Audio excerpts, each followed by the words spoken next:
As I said, this is a balancing act. Theresa May has been at the Home Office since 2010, been Prime Minister now for just under a year.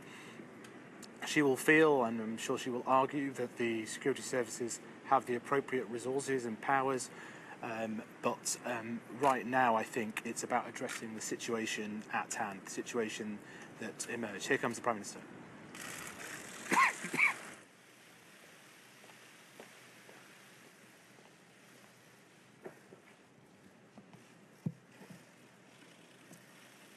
Last night, our country fell victim to a brutal terrorist attack once again. As a result, I have just chaired a meeting of the government's emergency committee, and I want to update you with the latest information about the attack. Shortly before 10:10 yesterday evening, the Metropolitan Police received reports that a white van had struck pedestrians on London Bridge. It continued to drive from London Bridge to Borough Market, where 3 terrorists left the van and attacked innocent and unarmed civilians with blades and knives. All 3 were wearing what appeared to be explosive vests, but the police have established that this clothing was fake and worn only to spread panic and fear. As so often in such serious situations, the police responded with great courage and great speed. Armed officers from the Metropolitan Police and the City of London Police arrived at Borough Market within moments and shot and killed the 3 suspects. The terrorists were confronted and shot by armed officers within 8 minutes of the police receiving the first emergency call. 7 people have died as a result of the attack, in addition to the 3 suspects shot dead by the police. 48 people are being treated in several hospitals across London. Many have life-threatening conditions. On behalf of the people of London and on behalf of the whole country, I want to thank and pay tribute to the professionalism and bravery of the police and the emergency services, and the courage of members of the public who defended themselves and others from the attackers. And our thoughts and prayers are with the victims and with their friends, families, and loved ones. This is, as we all know, the 3rd terrorist attack Britain has experienced in the last 3 months. In March, a similar attack took place just around the corner on Westminster Bridge. 2 weeks ago, the Manchester Arena was attacked by a suicide bomber, and now London has been struck once more. And at the same time, the security and intelligence agencies and police have disrupted 5 credible plots since the Westminster attack in March. In terms of their planning and execution, the recent attacks are not connected. But we believe we are experiencing a new trend in the threat we face, as terrorism breeds terrorism, and perpetrators are inspired to attack, not only on the basis of carefully constructed plots after years of planning and training, and not even as lone attackers radicalized online, but by copying one another and often using the crudest of means of attack. We cannot and must not pretend that things can continue as they are. Things need to change, and they need to change in 4 important ways. First, while the recent attacks are not connected by common networks, they are connected in one important sense. They are bound together by the single evil ideology of Islamist extremism that preaches hatred, sows division, and promotes sectarianism. It is an ideology that claims our Western values of freedom, democracy, and human rights are incompatible with the religion of Islam. It is an ideology that is a perversion of Islam and a perversion of the truth.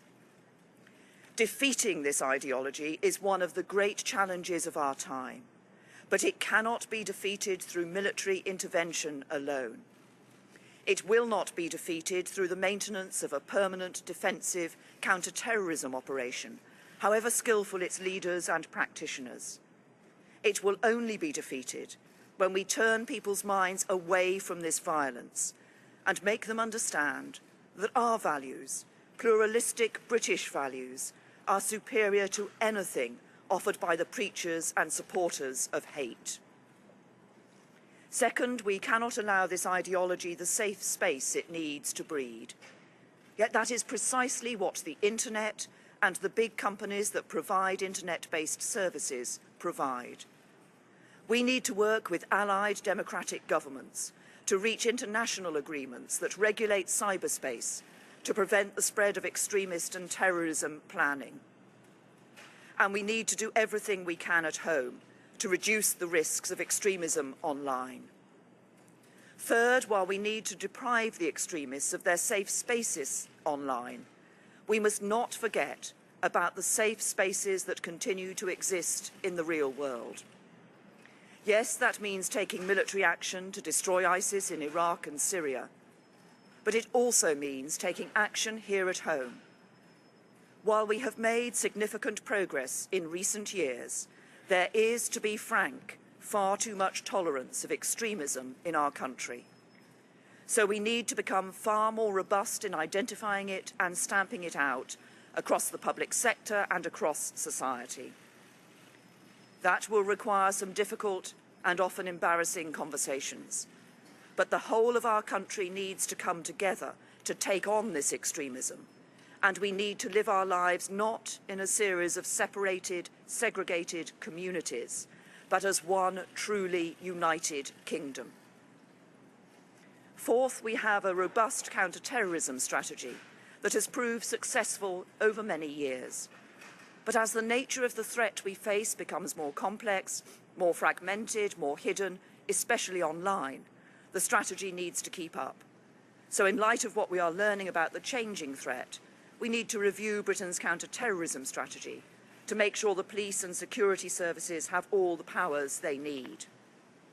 And if we need to increase the length of custodial sentences for terrorism-related offences, even apparently less serious offences, that is what we will do. Since the emergence of the threat from Islamist-inspired terrorism, our country has made significant progress in disrupting plots and protecting the public. But it is time to say enough is enough.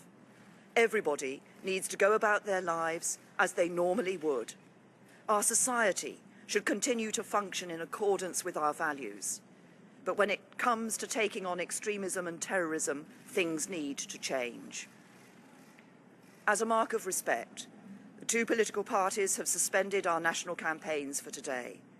But violence can never be allowed to disrupt the democratic process. So those campaigns will resume in full tomorrow. And the general election will go ahead, as planned, on Thursday. As a country, our response must be as it has always been when we have been confronted by violence. We must come together. We must pull together, and united, we will take on and defeat our enemies.